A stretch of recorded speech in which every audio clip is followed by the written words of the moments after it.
Thank you for joining us on another incredible episode, so to speak, of our Resolve It in 30, where you ask the questions and we provide some of the answers. Today, I'm really thrilled once again to have with us both Dominique Smiley and Josh Kovitz from PTAC here in the state of Pennsylvania, which is the Procurement Technical Assistance Center.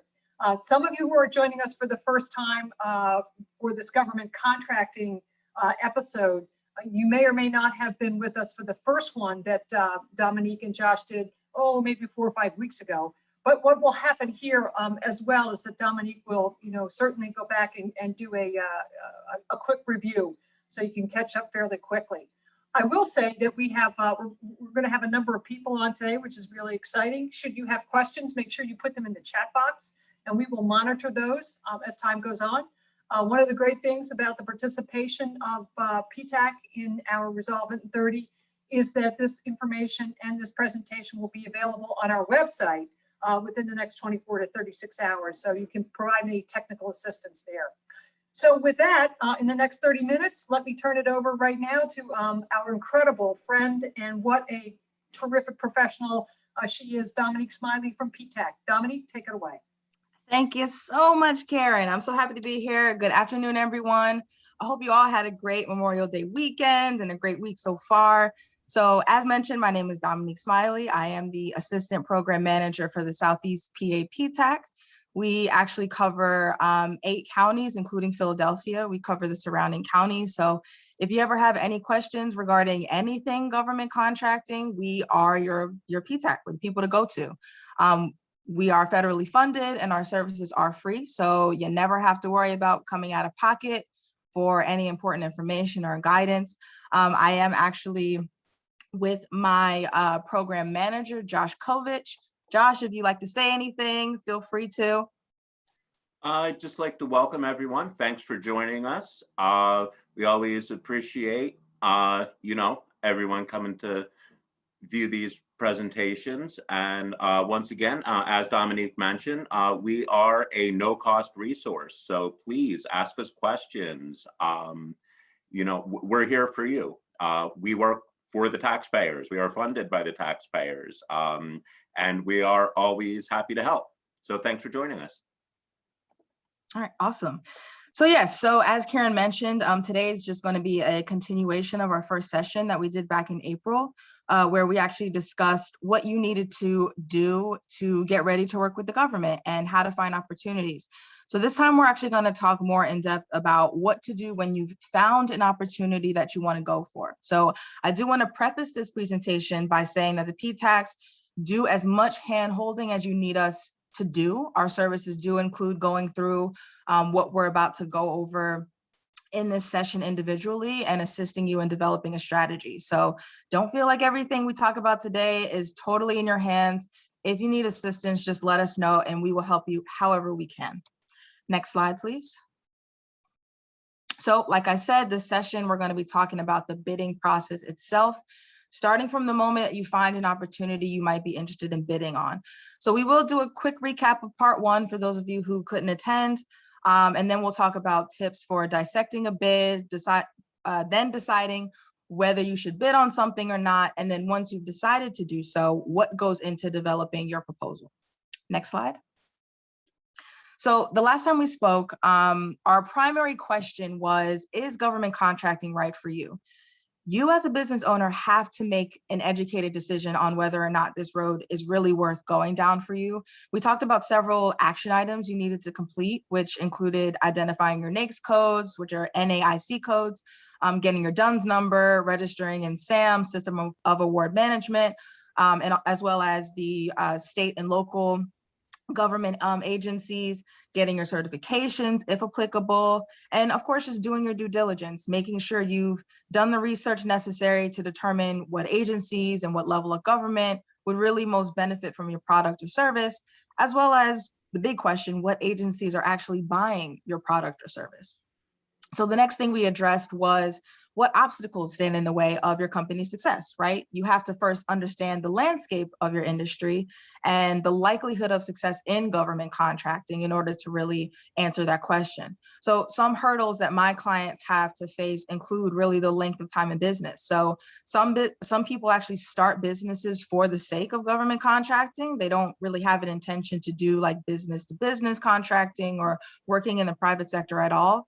They, for some reason, believe that working with the government is the most lucrative option for them. And depending on their product or service, they could be right. But many, I think, are misguided. Okay, so I always tell my clients who try to go that route to never discount private sector work, because sustainability is one of the most important assets that your company needs to have success. If your company is both new and doesn't have a steady stream of income, coming in to the point where, let's say, if you did get a government contract, you'd be able to take care of your employees for, let's say, 6 months, then you're always going to have an uphill battle. Okay, so you're always going to be searching for funding or a loan, and you don't want to be in a position where you can't manage a government contract because you didn't even manage your expectations. More times than not, we do have to bring our clients back to earth when it comes to working with the government. So if you want some honesty and some help setting realistic goals, we are here to help. Next slide, please. So once you've determined that you're good to go, that you then need access to the right websites to find these opportunities. We didn't talk much about marketing strategies in depth because it's totally individualized, but before finding opportunities, you would need to at least have a quality capability statement and a website at minimum. We talked about several places you can find solicitations. As a resident of Pennsylvania, you can find state-funded projects on the Department of General Services e-marketplace, as well as your local municipality's website. So if you're in Philadelphia, then you can go to phila.gov. They have I think it's a doing business with the city or something like that. And they have their contracts hub, which is their procurement system strictly for a city of Philadelphia funded projects. Again, if you live in a different municipality or you're interested in working with other municipalities, those websites have procurement pages. Most of them do. So just keep in mind that you'll probably have to create tons of logins and passwords to remember. Just another task, right? So sam.gov is newly integrated. It was once beta.sam. It's now just sam.gov. And the current SAM is more of like a one-stop shop for federal contracting information. So that it also includes your entity registration. That includes current contracting opportunities, past award data, among many other things. I will let you guys know there are sort of usability issues going on with the site right now because of the new integration. But I think once they work all the kinks and bugs out of it, the site can be really robust. Next slide, please. Dominique, if I can just interject real quick with the changes to sam.gov. Our training, Train the Trainer training on all the changes is actually taking place tomorrow. So we will be prepared to answer client questions after tomorrow. Thank you, Josh. Yes, definitely come to us because like we said, it's a new integration. It's a completely new site. It looks different. So just let us know if you have any issues with accessing information and we can help you through that. So once you found the solicitation that you think your company will be a good fit for, you should first analyze the solicitation announcement. So that's the initial posting or the page that you would find the general need to know information about the project. You'll always find a deadline and you'll always find a person to contact. And then more times than not, you will find the contracting agency or the office within the agency who is doing the buying listed. So the most important thing you should really note first is the deadline for submissions. How much time between the moment you find that solicitation and the due date do you have to put together some sort of bid package, right? The agency or office buying the product or service is also important to note, more so for research purposes for future reference. But this is also good to know because of what types of hurdles you might have to jump through if you get the project. For instance, DoD, Department of Defense, has their own invoicing system that you must send your invoices through properly or you won't get paid. Other agencies may have their own system or they may receive invoices a different way. DoD also has the cybersecurity requirements that won't pertain to every business who works with them, but will pertain to many. So that's another hurdle that you'll have to consider when looking at solicitation announcements. It all depends on what the agency is and their requirements and whatnot, but those are just some things to keep in mind. You'll also want to check the solicitation type. So if it's listed as a pre-solicitation, it means that a project has not yet gone out to bid. It is essentially an announcement of an upcoming bid. During this period, contracting officers are collecting information from interested parties. And in some cases, there may be some requirements or special conditions. So those special conditions might be actually in the form of a sources sought notice. So it won't be a pre-solicitation, it'll be listed as a sources sought notice. And this is where the agency is doing market research, and they want to narrow down potential businesses to directly reach out to either submit a proposal or a quote, and in some cases actually just contract with them. So this is why a capability statement is so important to have, because 9 times out of 10, they're going to ask you for one to determine whether or not your business actually has the capability to do everything their project entails. So you'll always want to save the point of contact information somewhere, right? An Excel sheet, write it down somewhere. They are your lifeline to the agency. Now, what I will say about that is in many cases, the point of contact is not the actual contracting officer. They could be someone else on the same level as the contracting officer. They just could be like in the know about the project, but they don't always have the real power to make a yes or no decision on who they'll purchase from. So this is really important to know, because you don't want to spend your time schmoozing the wrong person in a general sense. So when you reach out to the point of contact, just make sure you note their title, and then you can proceed from there. And then lastly, read the description and the summary thoroughly and download every single attachment made available to you. Some of the solicitations have tons of documents. You need to look through all of them. And I know it seems like a lot, but trust me, every single thing is important. So when you read the description of the project, you may or may not get extremely pertinent information regarding the scope of work. Instead, you might get like just a description of the problem or just a very broad explanation of what they're looking for. So again, this is why you want to download everything, because you'll be able to see the whole scope of the project. Next slide, please. So now that you've downloaded the bid documents, the first thing you'll need to do is read through everything once. Don't make any notes, just focus on taking everything in. So this is the time to actually make a tentative decision to bid on the project. So since you're reading it just for the information, your focus should be on identifying the major stop signs or things that alert you that the project is not right for you, right? So if by the end of the first reading, you're still interested in the project, it still seems like something your business can do, grab a highlighter, grab a pen, and begin picking out the most important things you noticed.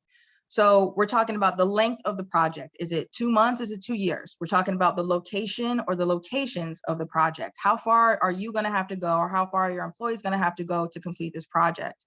The scope of the work of the actual needs of the agency, right? And then the requirements. What does the agency need to see from you in response to this RFP? So those are the core points that you'll want to make sure you highlight or make note of. You'll also want to pick out any questionable language that you don't understand. So this is actually the perfect opportunity to reach out to the point of contact and pick their brains about the project.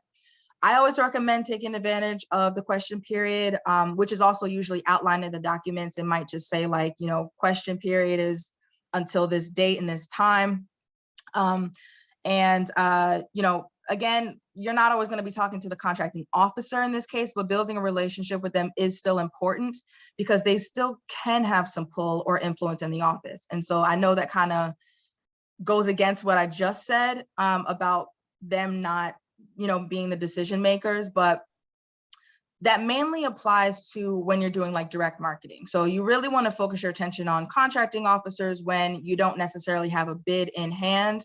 And you're just, you know, out looking for opportunities that may not be posted, right? So in those cases, yes, you want to spend your time talking to the people who make the decisions. But in the scenario where you have a point of contact and that they are your way in, you'll want to at least keep those lines open. I'm always going to continue to stress this point, but work with your PTAC. We are here.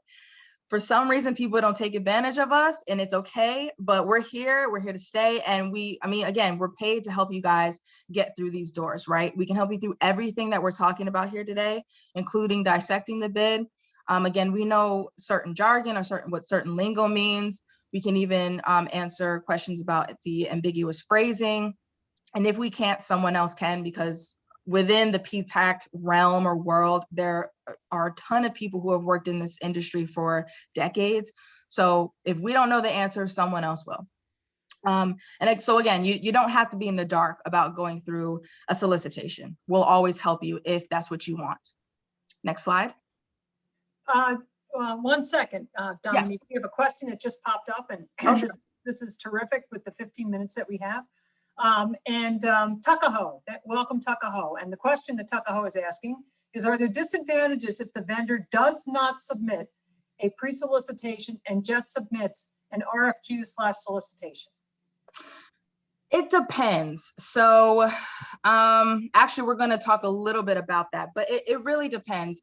In some cases, a pre-solicitation might just literally be the announcement that something's coming down the pike and you won't need to do anything. It's just more like, hey, get prepared to prepare your documents for this. But in some cases, and again, I will talk about this later, there will be some scenarios where you will need to do that, or else your proposal really, it will probably end up in the discard pile. So I will elaborate on that in just one moment, but really good question, really good question. So next, so we're talking about to bid or not to bid. So after you've gone through the bid, you've highlighted everything and you understand both the project and what you are required to submit, it's time to officially decide to bid on the project or not. So to truly decide, you need to ask yourself these questions. Are you actually capable of completing all aspects of the project on time and within the budget that you actually set? So don't get too excited about an opportunity to the point where you don't see realistically how your company may have some pitfalls, okay?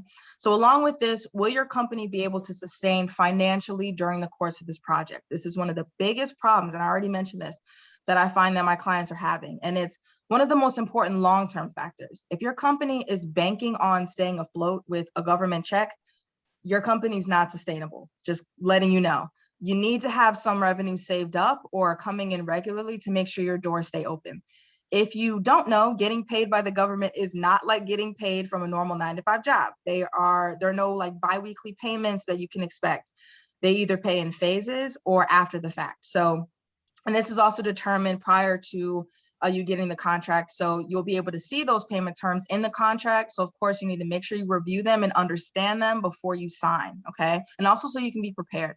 And also keep in mind, and this is of course after you get the contract, but if you don't send an invoice or send it properly, you won't get paid on time, even if there is a schedule of pay. No invoice, no payment, right? And it's actually kind of astonishing how many companies get paid late or not at all because they dropped the ball on this. So, you know, just don't be that company. Be prepared, always have your stuff in, submitted correctly. So this next question is just as important. Will your company make a decent profit, if any at all? You have to make the decision on whether a gig is worth not making money on, but I can tell you it's very common for businesses to bid low on a project because they want to win it. And in turn, they end up either breaking even or in the hole. We don't want that for you at all. So a key to this is remembering that the government is looking for the best value proposal, and that doesn't always mean the cheapest. Okay, so they want the best bang for their buck. You deserve a profit. So if when reading the bid, you realize that the job may not be worth your energy, your time, and your money, you may want to pass. Now, again, since you're in decision mode right now, you may not initially know the answer to this question, which is okay. You know, you'd have to actually do the numbers to determine whether this question can be answered. But if you've done some research on your own or with the help of your PTAC, you would have some basic numbers or some general idea of what types of projects have, or what the award amounts have been for these types of projects. And you'd be able to make a preliminary decision on whether or not it would be a smart business decision.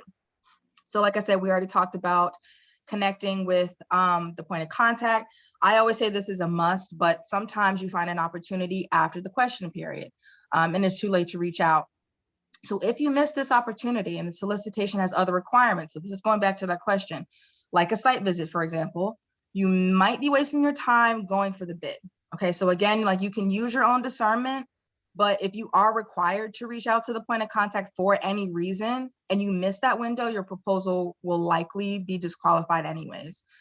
So I hope that answers your question. But finally, Are you able to submit the required documents before or by the deadline?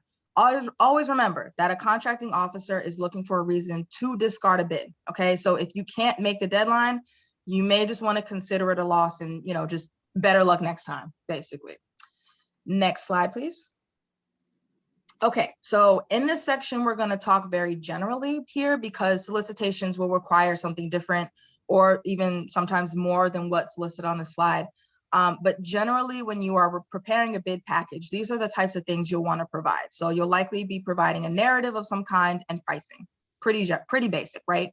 So in the narrative, you'll want to spend as little time talking about your company as an institution as possible. So the bulk of your bid should be focused on how your product or service will help the agency achieve its goals. So basically consider it like a very long cover letter, okay? So yes, you can talk about what you do. That's always important and it's a must.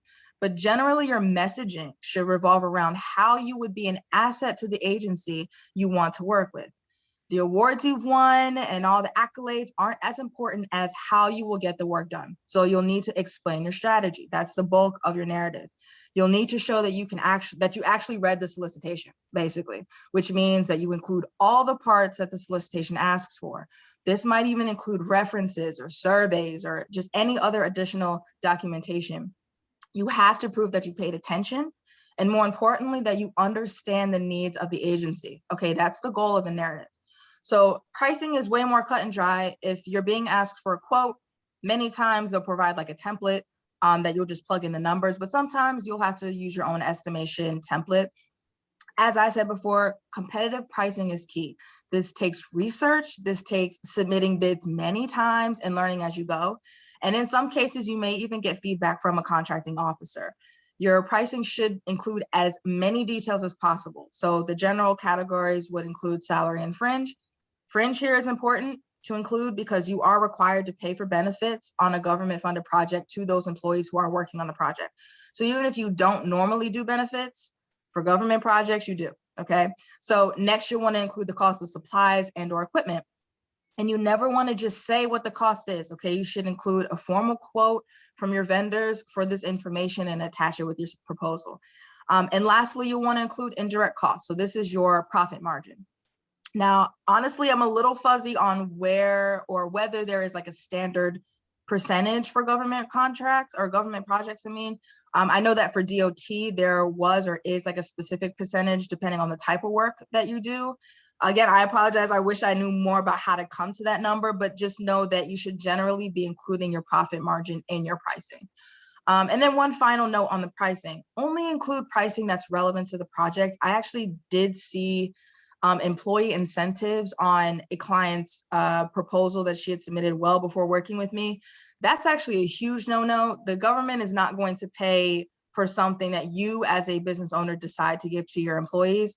They're paying for the work.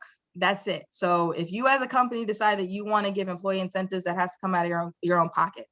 There's another short list of other things not to include, but that's a big no. So just make sure that you're only including things that are pertinent to the project itself. Next slide, please. All right, so I wanted to give you guys just a general list of things that can hinder the success of your proposal. It's a pretty long list. Again, you'll get access to these slides and you'll be able to click the links in there as well. There's also in the notes section of the last slide, there are links to some articles that essentially put all of this information together. So please feel free to access those. But all of these are extremely important to consider when developing your bid package. Many of these we already actually went over, so I'm only gonna pick out a couple of them. So when we're talking about proposal compliance, we're actually talking about like formatting. So some solicitations have specific guidances on how they want you to put together your package. To be non-compliant means you didn't follow the directions, right? So make sure that the fonts and font sizes are correct, the spacing and margins are correct, the maximum page number, which is a big one, hasn't been reached, and all of that. Whatever they specify in the bid, you need to make sure you follow those instructions, and those should be highlighted in your proposal when you go through, either with us or on your own. That should be something you highlight, and then just check it off as you know that they're done, right? Even something as simple as the type of document you submit needs to be correct. Don't submit a Word document if they ask for a PDF, right? As a matter of fact, you shouldn't really be sending PDFs anyway. I mean, Word documents anyway. You should always send PDFs.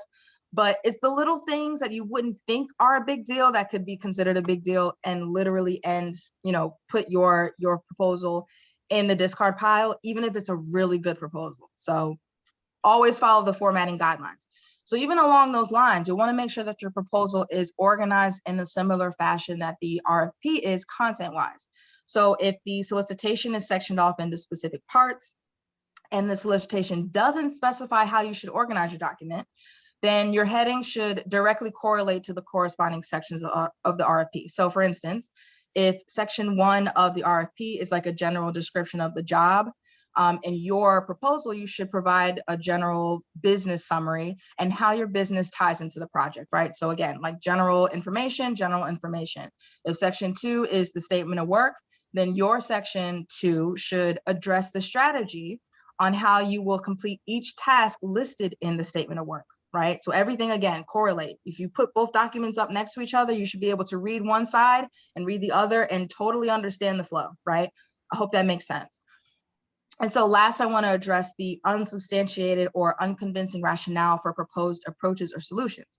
So again, this is your strategy. They don't want to just know that you can do the work. They want to know how you're going to complete the project.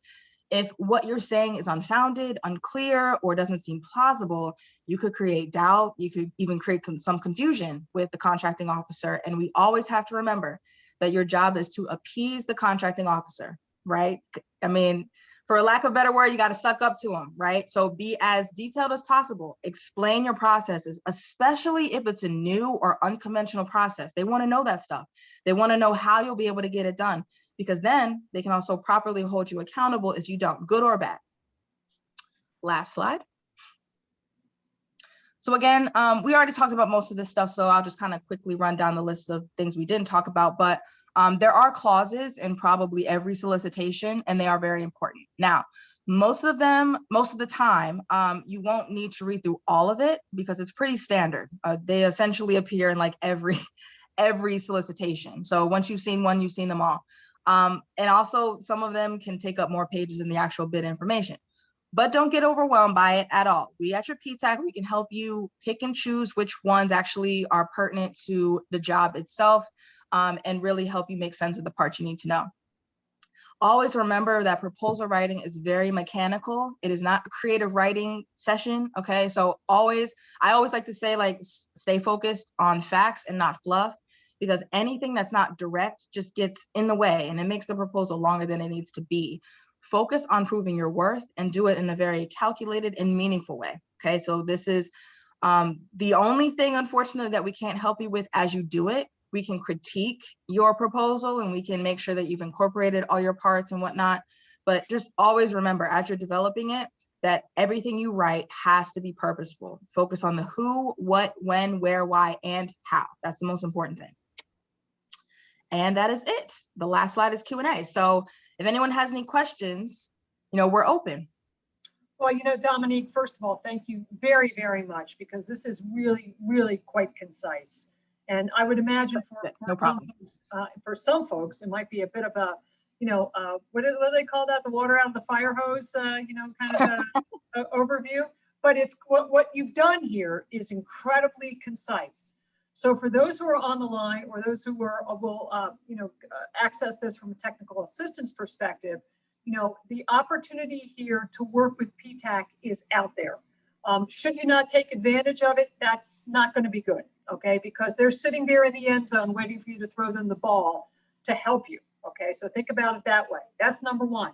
Number two, what I took from this very specifically is it's all about that program officer who's going to be, reviewing all of the, all the RFPs.